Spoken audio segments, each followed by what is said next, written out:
Père, claque 12e. Enfin, si c'est pas la 12e, je changerai, je mettrai claque 11e. Je crois que c'est la Bon, 12e. c'est un bon chiffre. 12. Et avant de commencer, vous allez nous dire une prière. Ah, oui, oui, c'est vrai. On en parlait à l'instant. On en a parlé un tout petit peu. C'est une prière. Nous parlons du Meshom depuis quelques entretiens. Et il ne faut pas perdre de vue quand même que le Meshom, que la détresse dans laquelle nous sommes dans une ambiance, une atmosphère de détresse, que c'est pas une détresse morale, que c'est pas une détresse sociologique ou je sais pas quoi politique, c'est une détresse qui est de l'ordre de la prière, hein, qui est de l'ordre de la relation que nous avons vivante, du flux, du reflux que nous avons de l'intérieur avec l'intériorité de Dieu. Hein. On a une communion avec Dieu qui s'est éloignée, hein, c'est ça.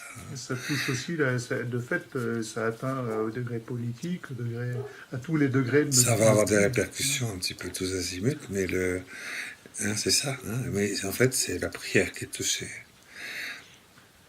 C'est un problème de prière. C'est pour ça que vous venez d'ailleurs voir un moine qui est un ermite, que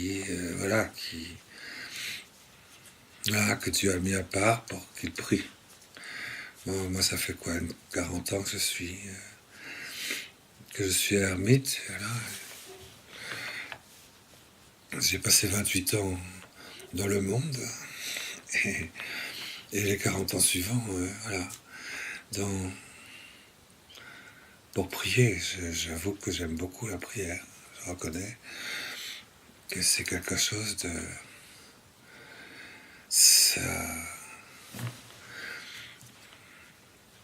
La prière, c'est la vie, quoi. Ça remplit tout, ça remplace tout. La vie contemplative est une très belle chose, mais la vie de prière et d'union avec Dieu, la vie, c'est quelque chose de très grand, c'est quelque chose de magnifique.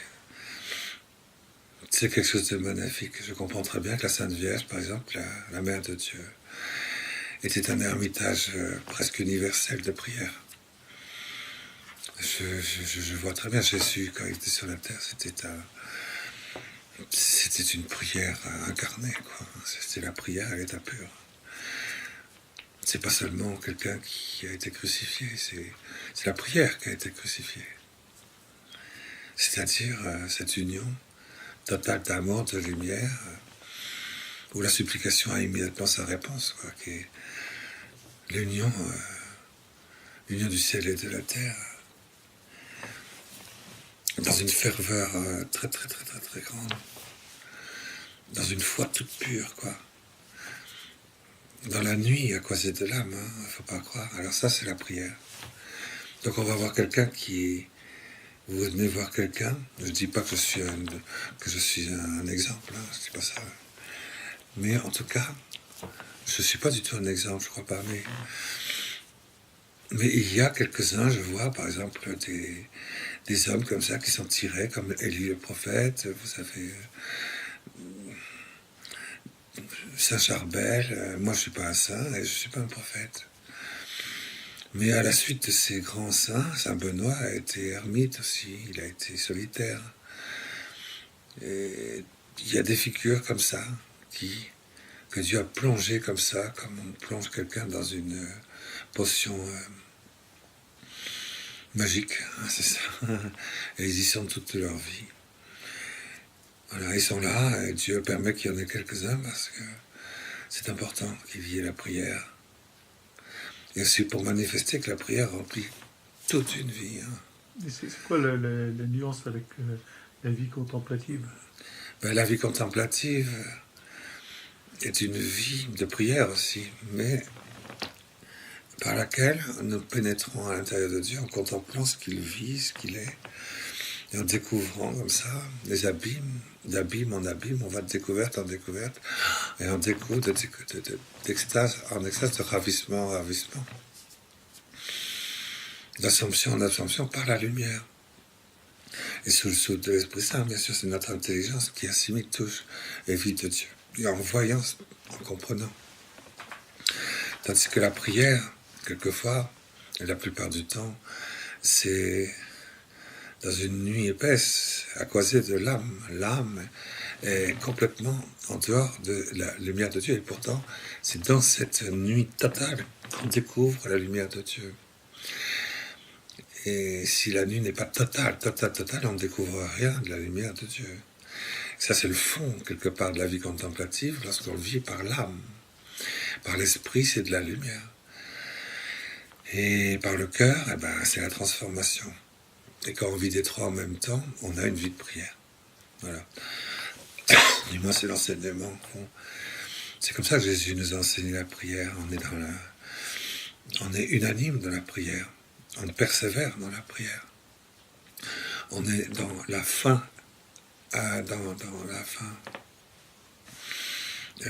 dans l'accomplissement de la plénitude reçue. Quand la prière arrive à un état parfait, absolument parfait, c'est à la fin du monde. À la fin du monde, ceux qui sont en train de prier sont dans un état de prière absolument parfait, parce qu'il surabonde, il est en plénitude reçue.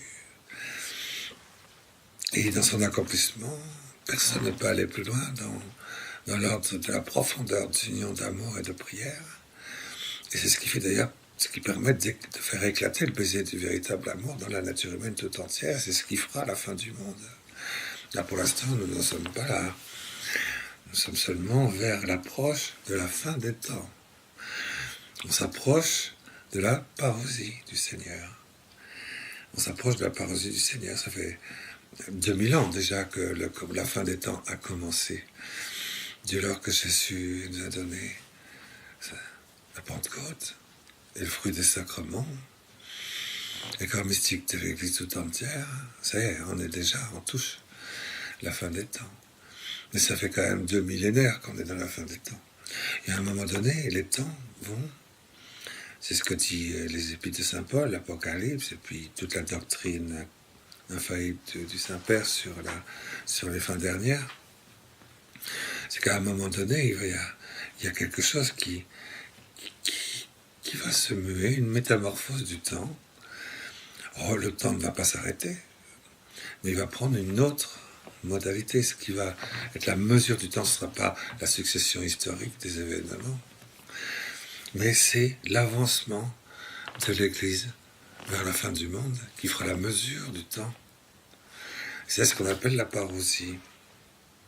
Et cette parousie, du moment du début de cette parousie, qui n'a pas encore commencé, elle est on la pressent, on la souhaite, on l'espère être là à nos portes. Il ne reste plus qu'un très très très fin voile qui nous sépare de la parousie, ce qu'on appelle le 5e sceau de l'Apocalypse. Il y a une attente, il y a des milliards et des milliards d'enfants qui sont conçus par Dieu dans le ventre de leur mère, dans les laboratoires aussi. Des centaines de milliards qui sont créés, je vais dire, uniquement pour exprimer que la vie sur la terre n'a strictement aucun intérêt et ils ne vivent que pour exprimer cette attente de la parousie. Ils sont créés par Dieu que pour ça. On s'aperçoit qu'il y a donc le temps de la durée historique de leur vie sur la terre n'existe pas, puisqu'ils ont été avortés. Et c'est ça le centre de gravité du nombre considérable de l'humanité. Et c'est impressionnant de voir ça. Mais il n'y a pas que de ce côté-là, qui est un aspect numérique. Il y a un côté aussi qualitatif, un côté spirituel, un côté surnaturel aussi. Tout montre que... Et aussi les confirmations.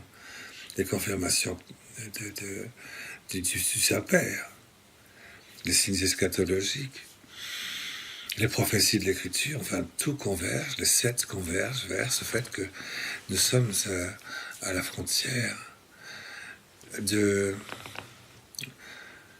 l'accomplissement des temps, c'est-à-dire que le temps, au lieu d'être tout simplement mesuré de l'intérieur par un feu intérieur qui vient tout simplement du déroulement de l'histoire, va être son feu intérieur, ce qui va faire avancer chaque moment de l'histoire humaine, qu'il est loin d'être terminé.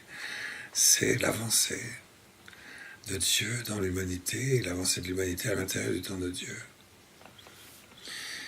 C'est difficile de faire expliquer ça à quelqu'un qui ne prie jamais. Donc essayez d'expliquer, et essayez d'aller interroger, faire un entretien à quelqu'un qui est un hyper expert sur le clonage, sur la bioéthique, etc. Et il ne saura pas vous expliquer 99% du problème, puisqu'il ne prie pas. C'est difficile d'expliquer ça à des gens qui sont censés prier aussi, parce que... Tu n'expliques ça, il n'y a que quelqu'un qui est en relation avec le principe de la prière, l'accomplissement de la prière, et la durée créée de la prière. Au ciel, on continue à prier, puisqu'au ciel, on continue à être à l'intérieur de Dieu, à recouler, à être transformé, à être bouleversé par la création continuelle du divin de Dieu à l'intérieur de la création glorifiée. C'est une prière, une tornade de prière, mais glorieuse, et au-delà même de la gloire. Donc quelque part, Dieu est prière.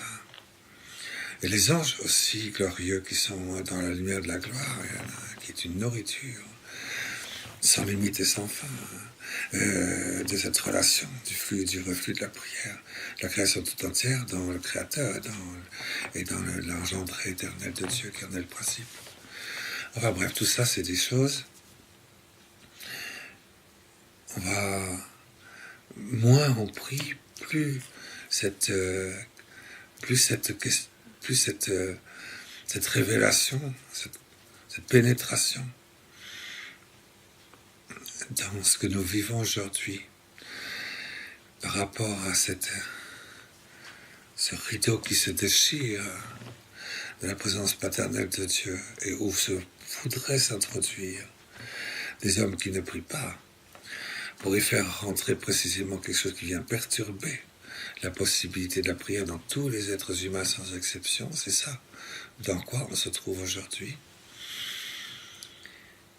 Pour comprendre ça, il faut au moins avoir fait l'expérience surnaturelle de la prière. Tout chrétien, même les autres qui ne sont pas chrétiens, peuvent faire une expérience surnaturelle de la prière parfaite. Peut-être pas pendant 40 ans de suite, mais pendant quelques secondes, c'est facile.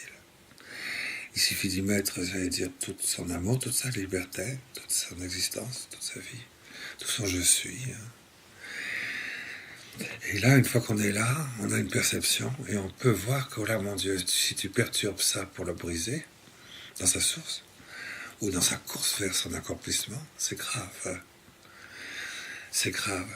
C'est grave. C'est grave pour toi, mais c'est grave pour la nature humaine entière. C'est grave. C'est ça. On pourrait dire ça. On pourrait dire qu'il y a une écologie surnaturelle. Mais vous dites expliquer ça à quelqu'un qui ne prie pas, c'est dur, mais je vais dire, quand on voit depuis qu'on a commencé à tourner que les vidéos sont sur YouTube, les réactions négatives, elles viennent pas des gens qui ne prient pas. J'en ai pas. D'ailleurs, je sais pas s'ils comprennent, donc je sais pas s'ils regardent, mais elles viennent. Il y a un partage entre les chrétiens, ceux qui se disent chrétiens, et plus nettement même entre ceux qui prennent pour eux ce que vous dites et qui disent mais c'est bien sûr quoi. C'est tous les chrétiens bras cassés, tous ceux comme moi peut-être, tous les bras cassés, on boit ça comme une évidence et on est émerveillé parce que on se rend compte en fait de l'urgence, on se rend compte qu'on a prié en fait d'une certaine manière et qu'on a toujours... On se rend compte qu'on porte ça déjà dans l'espérance depuis longtemps, mais que ça ne s'est jamais exprimé explicitement. Voilà, c'est exactement ça. Et la ligne de démarcation, c'est souvent... je vais dire une chose, je le dis sur une chaîne YouTube, je vois souvent des prêtres qui ont une réaction viscérale d'opposition à ce que vous dites. Et c'est enfin pas tous les prêtres. Je suis prêtre, donc mais pas tous les prêtres, mais les plus viscérales sont venus de prêtres. Je suis très très honoré de savoir qu'il y a un prêtre ou deux ait bien voulu essayer m'honorer de leur présence, de regarder un petit peu. À mon avis, je crois pouvoir dire qu'il n'existe pas de prêtre qui ait écouté un seul entretien de A jusqu'à Z. Je pense qu'il n'y en a pas un seul. Mais c'est une impression que j'ai. Si le cas était contraire, je serais très très heureux. D'ailleurs, s'il y a des réactions, j'ai remarqué qu'à chaque fois qu'il y avait des réactions, disons de fermeture, disons, ou de méfiance, j'ai remarqué, moi personnellement, pas par rapport à simplement ces entretiens, mais c'est depuis 40-30 ans que nous parlons de ces choses-là, c'est toujours la même chose, c'est parce que quelqu'un n'a pas écouté, et du coup il se met en colère. Il se met en colère, il n'a pas écouté, il a écouté la moitié, il a écouté un quart, il a écouté un dixième. Il a pris une paire de décisions, il a pris un truc, il l'a fait en diagonale. Ce qui compte, c'est d'arriver, j'allais dire, au micro et de ramer sa bille. C'est pas chercher la vérité. J'ai remarqué ça. C'est pour ça que moi, j'ai toujours été très impressionné par le pontificat de Jean-Paul II, parce que il dit, il n'y a pas de problème, en fait. Si on fait le dialogue et qu'on parle tranquillement, et qu'on prend le temps de parler, à ce moment-là, il y a une confiance. Et s'il y a une confiance, il y a une lumière entre nous. Et s'il y a une lumière entre nous, il n'y a plus la guerre. Il a arrêté quand même 3 guerres mondiales uniquement en allant tout simplement parler avec tel ou tel taxe, telle loyauté. C'est vrai pour les choses humaines, mais c'est vrai aussi pour la recherche de la vérité. Ne peut pas. C'est une guerre. C'est un schisme. S'il y en a un qui regarde uniquement de sa manière analogique de regarder, c'est sa manière de voir. L'autre, donc, comme il a cette manière univoque de voir, il voit qu'une seule aspect des choses. Donc l'autre qui est là et qui vient lui parler sur un sujet qui lui semble connaître un tout petit peu, d'une autre manière, il l'accepte pas. Il l'accepte pas. Comme si Dieu ne pouvait se voir que de sa manière à lui. Et alors justement, c'est ce que dit saint Thomas d'Aquin, l'univocité est cause de schisme. L'univocité est cause de schisme. Normalement, la vérité, en fait, elle est analogique. C'est-à-dire qu'elle se prend comme un arc-en-ciel. Les rabbins et les natifs d'Israël, ils disent, mais la Sainte Écriture, la révélation, elle ne se donne dans sa lumière que d'une manière diverse. Chaque parole de l'Écriture se trouve vérifiée en plénitude de 362 manières différentes. C'est ce que disent les rabbins d'Israël. Donc il n'y a pas une seule interprétation de l'Écriture. Donc si quelqu'un dit, je suis sûr que c'est ça l'interprétation, et que du coup il jette les 361 autres, ça ne fait pas quelqu'un qui est, à mon avis, prêtre catholique. Parce qu'il est prêtre ipsolipsiste transcendantal. Or aujourd'hui, l'ipsolipsisme transcendantal, c'est lui. Donc il a une intelligence analogique, univoque. Parce qu'il faut avoir une intelligence de la vérité, dans l'amour, dans la lumière, dans la liberté, et dans la source à créer la production de cette lumière. Et ça, c'est par la vie surnaturelle. Et cette vie surnaturelle vient en nous par la prière et par l'union transformante. Donc l'unique activité sacerdotale ne suffit pas. Et d'avoir fait une étude sur l'exégèse historico-critique, ça ne suffit pas. Surtout si, quand je prends un texte de la Bible qui est en hébreu, et que je n'ai pas la moindre idée de ce que c'est que l'exégèse rabbinique, alors il vaut mieux que je retourne à l'école. Parce que c'est vrai, il faut faire attention. Et du coup, tout ce que, à un moment donné, je me rappelle, j'étais jeune, étudiant, alors il y avait l'exégèse historico-critique, alors c'est ce que disait l'exégèse de machin, de Barthes, l'exégèse de trucs ça.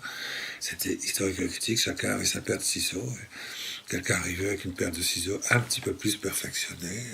Ça y est, c'était le nouveau sens de l'exégèse historico-critique. Et puis voilà, et puis quand quelqu'un arrivait, style Trémontant à l'époque, par exemple, en disant, mais si on prenait le texte en entier sans prendre de paire de ciseaux, on disait, mais c'est horrible ce qu'il fait, c'est de l'exégèse littérale, c'est de l'exégèse, voilà, c'est du fondamentalisme. Voilà. Donc si on voulait déborder le sens immédiat de l'écriture dans son sens immédiat, littéral, avec la foi, on devenait fondamentaliste. C'est terrible.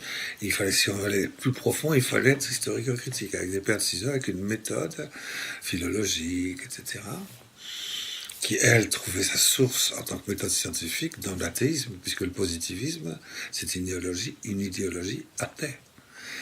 Donc, c'est pour répondre à vos questions par rapport aux prêtres. Tous les prêtres ne sont pas comme ça, Dieu seul, oui, mais ils ont été quand même formés à une exégèse historico-critique.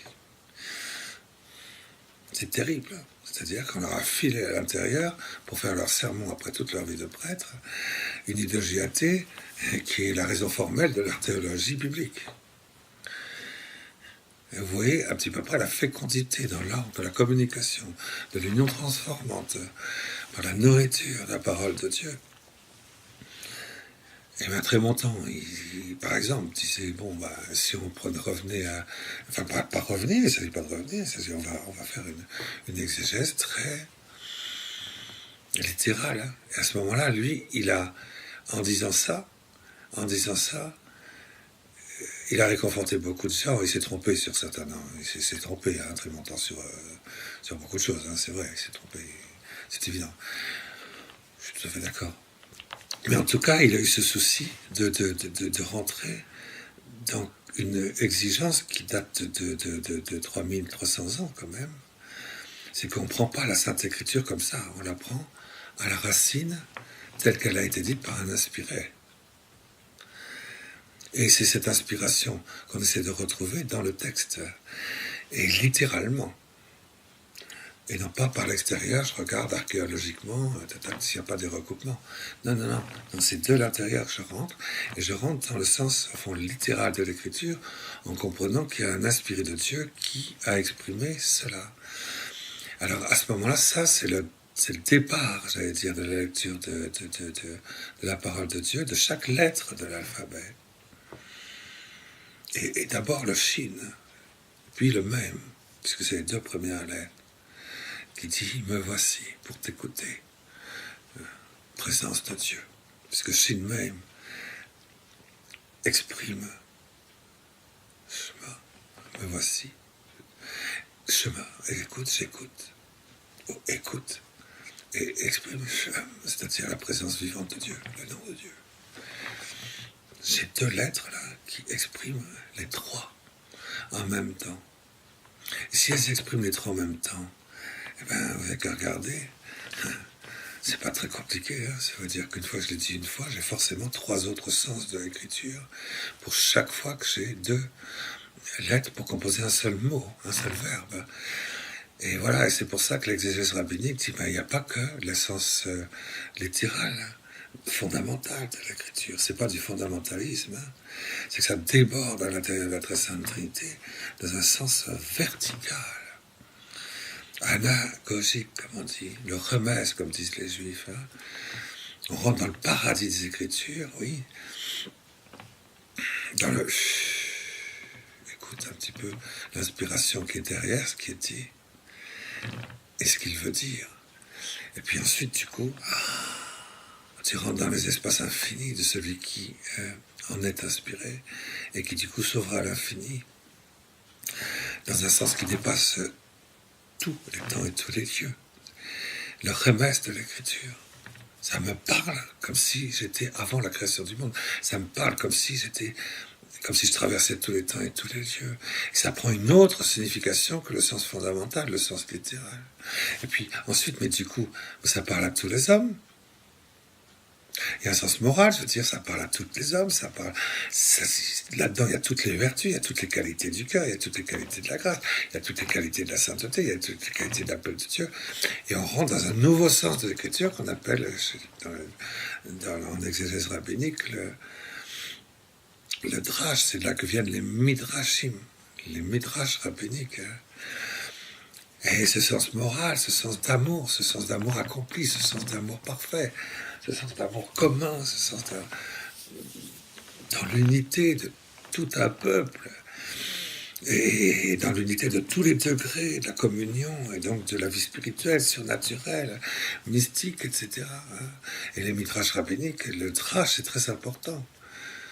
Dans toutes les synagogues, on ne prenait jamais un texte d'écriture sans arriver au moins jusqu'au midrash, de la parole correspondante.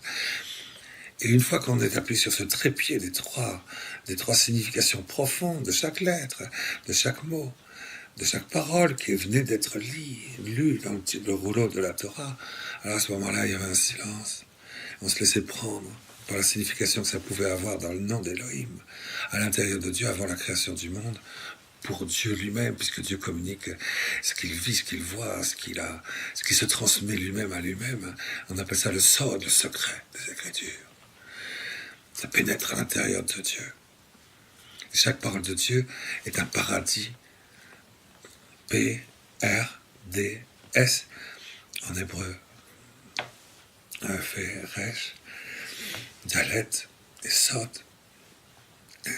Et Pardesh, le paradis des Écritures.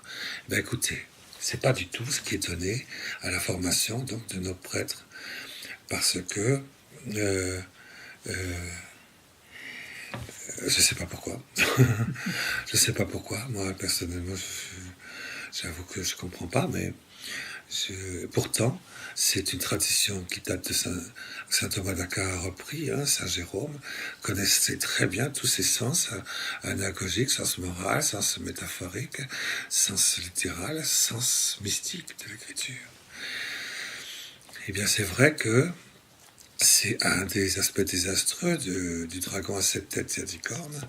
Lorsqu'il a pénétré les séminaires, c'est que maintenant, tu n'as plus le droit de faire de théologie biblique de l'écriture, si ce n'est par la théologie, par une biblique, une exégèse historique-critique.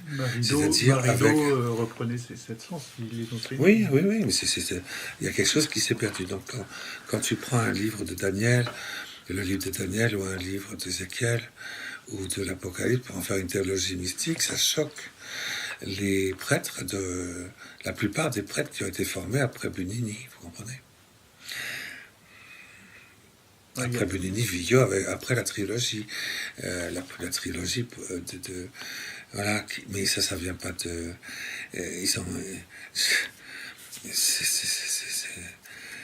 c'est pas ça que demande le concile. Le concile demande qu'on revienne à une exégèse, c'est-à-dire à une lecture de la parole de Dieu qui respecte le sens des Écritures. C'est-à-dire, évidemment, les sens de l'Écriture. Et qu'on revienne, en tout cas pour l'Ancien Testament, à la tradition infaillible et messianique du peuple de Dieu, donc de l'ancienne alliance de Moïse. Et donc, en face, et ça n'a pas été mis en pratique. Vous voyez, il y a encore un aspect de Vatican II auquel on a échappé. On est parti carrément à sens opposé. Donc aujourd'hui, il se trouve qu'on peut lire dans le texte, noir sur blanc, cette révélation de ce que représente l'introduction dans le sanctuaire de la paternité vivante de Dieu, à l'intérieur de l'instant même de la procréation et dans le lieu même qui lui est réservé à lui seul. On peut le lire aujourd'hui qu'à certaines conditions, finalement. Si on est complètement formé ou formaté pour aller regarder dans une direction qui est historico-critique, c'est-à-dire qui a sa raison formelle de lecture de la Bible, à partir d'une idéologie athée qu'on appelle le positivisme, et c'est sûr qu'on ne comprend plus rien. On peut pas percevoir même. Alors, c'est humiliant, il faut reconnaître. C'est humiliant. Et un prêtre qui écouterait ces entretiens, je le sais très bien à l'avance, il va dire, alors ça veut dire quoi que je suis dans l'erreur depuis que je suis prêtre? C'est dur, hein? C'est dur. Et les chrétiens qui sont hyper branchés, n'est-ce pas bon, disent, alors je suis complètement en dehors, moi qui ai tant donné comme ça pour Dieu, pour ma prière, et pourtant voilà. C'est dur et je sais très bien, il y a quelque chose qui ne s'est jamais transmise depuis 30 ans, 40 ans, sur ce sujet, qui est le sujet principal de notre génération, pour pas dire le sujet principal de toutes les générations humaines, puisqu'il s'agit précisément de ce vers quoi nous allons pour passer de la fin des temps à la parousie. Saint Thomas d'Aquin, il ne faut pas croire, Saint Thomas d'Aquin, et tous les pauvres, Saint Irénée, enfin, tous les pères de l'Église enseignaient la parousie et les fins dernières. Ça fait partie de l'enseignement au fond de l'Église. Quand vous regardez uniquement dans les évangiles, je crois l'avoir déjà dit, c'était un nombre considérable de versets où on interroge Jésus sur la fin dernière, et donc pas sur les 2000 ans qui séparent la croix de Jésus et aujourd'hui, hein, mais sur les temps où on est maintenant jusqu'à la fin. Or, et quand je me rappelle, je saurais pas dire moi les passages parce que c'était il y a 30-40 ans, mais j'ai quand même pas, je suis pas un anthropoïde, un transhumanisé, donc je sais pas toutes les... Voilà. Mais je me rappelle très bien avoir fait avec mes petits stylos, un petit calcul, enfin, différents passages de la Somme de saint Thomas d'Aquin qu'il a écrit pour les débutants. Et j'avais fait une petite liste et dans les différents passages de saint Thomas d'Aquin dans la Somme, et j'avais noté qu'il y avait 11 étapes, 11 étapes. Entre la parousie qui va arriver là dans quelques mois, et le jugement dernier, qui est la 11e étape. Donc la fin l'histoire n'est pas terminée. Loin de là, ça va. il y a encore à parcourir. Mais il faut que ce soit repris à partir de zéro. Il faut que ce soit repris, que le temps soit repris à partir de l'origine du temps. Il faut que la prière soit reprise à partir de l'origine éternelle de la vie. Et voilà, et c'est pour ça qu'il y a une prière. Alors, moi, vous m'avez dit tout de suite, ce serait bien. J'ai sur la table, là, une prière qui avait été composée il y a 20 ans quand on a décidé, quand il y a eu la tempête, qui a secoué, qui a arraché des centaines de millions d'arbres en France, parce qu'on a dit, allez, allons-y, rentrons dans le Saint des Saints, réservé à Dieu seul, dans le sanctuaire de la vie, réservé à Dieu seul. Et à ce moment-là, on s'est dit, il faut quand même qu'il y ait... Il y a une prière universelle à chaque messe le dimanche. Ce serait bien, Seigneur, nous te prions parce que on est en train d'ouvrir officiellement les portes pour rentrer dans ton sein, dans tes entrailles créatrices, là où tu te présentes, le seul endroit où tu te présentes personnellement, fragile, vulnérable, dans la toute petitesse de ton don, dans la création, dans un amour forcément infiniment, j'allais dire substantiellement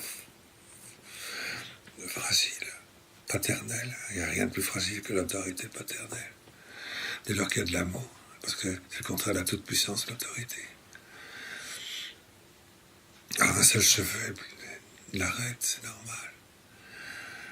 Et d'ouvrir, j'allais dire, les portes de cette paternité où l'amour ça va se répandre dans une communion infiniment, immensément, éternellement grande, dès l'instant, j'allais dire, de l'histoire dans lequel nous sommes. dans le lieu et l'instant où il apparaît directement et sans voile, comme l'explique le pape Pie XII. Sans voile, sans médiation. Au moment où il s'ouvre pour élargir l'espace de Satan, j'allais dire à la nature humaine tout entière jusqu'à la fin du monde, dans un amour inconditionnel, immensément grand. Rentrer juste là dès que les bras de cette paternité commencent à pouvoir s'ouvrir. Parce que le temps est venu d'un amour beaucoup plus grand, définitif, une cavalcade. Une sortie, j'allais dire, cheval blanc de l'Apocalypse avec le Verbe de Dieu trempé dans le sang, avec son nom inscrit sur sa cuisse, sur son côté, plus exactement. C'est écrit Verbe de Dieu. Et voilà, et nous, malgré les tempêtes, on dit on y rentre et on s'en fiche. Complètement. Si Dieu est concerné, de regarder même si Dieu est concerné. Et on va demander pardon, quoi.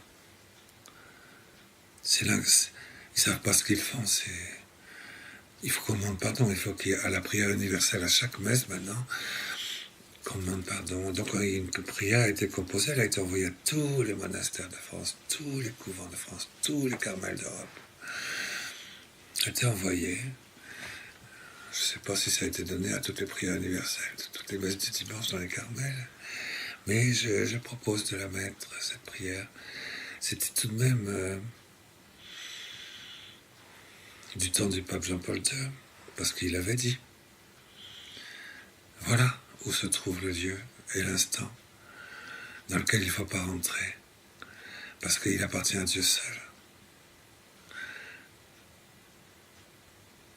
Et l'amour, si on aime Dieu, si on aime notre papa, si on aime le Père, exégèse historico-critique ou pas, exégèse rabbinique, on doit, je suppose qu'on aime quand même le Père, sinon c'est pas la peine. Voilà, alors je propose de lire ça. Je dis pas que c'est parfait, mais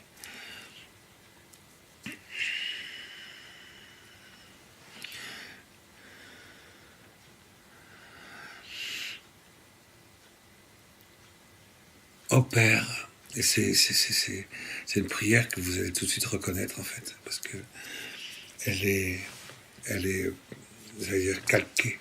C'est la prière de Sainte Élisabeth de la Trinité, puis celle que la Vierge Marie aurait dictée à Marthe Robin. Vous allez voir.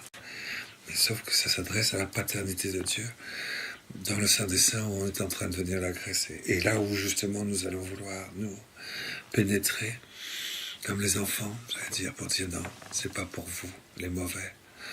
Les insidieux attaques de l'ennemi perfide. C'est pour nous, les enfants de Dieu. Et on va se blottir avec des actes continuels de consolation de la paternité incrée de Dieu dans notre monde, pour empêcher que le Saint des Saints et que les insidieuses attaques de l'ennemi soient reléguées à la porte du Nord. C'est là où l'autorité des fragiles et de ceux qui sont au-delà des débats, au-delà des discussions, au-delà des critiques, au-delà de passer au crible, de ce qui sort ça. On n'a pas besoin de tout ça. C'est pas le moment de discuter. Un moment où on est en pleine guerre. Alors voilà, ô Père bien-aimé Créateur, source en notre chair de vos torrents de lumière et d'amour, apprenez-nous à immerger sans cesse notre humanité entière et notre temps désolé, notre esprit et notre cœur dans votre paternité, à fixer sur elle notre respectueuse et affectueuse attention. Ô Père bien-aimé, Créateur source en notre chair de torrents, vos torrents vivants de lumière et d'amour, puisque vous cheminez avec nous du dedans de nous-mêmes, dans le sanctuaire de notre conception, sur le chemin de la vie véritable. Ne vous éloignez pas, des faibles pèlerins que votre amour veut garder dans sa main. Tournez vers nous vos regards miséricordieux. Attirez-nous dans vos clartés. Inondez-nous de vos douceurs. Emportez-nous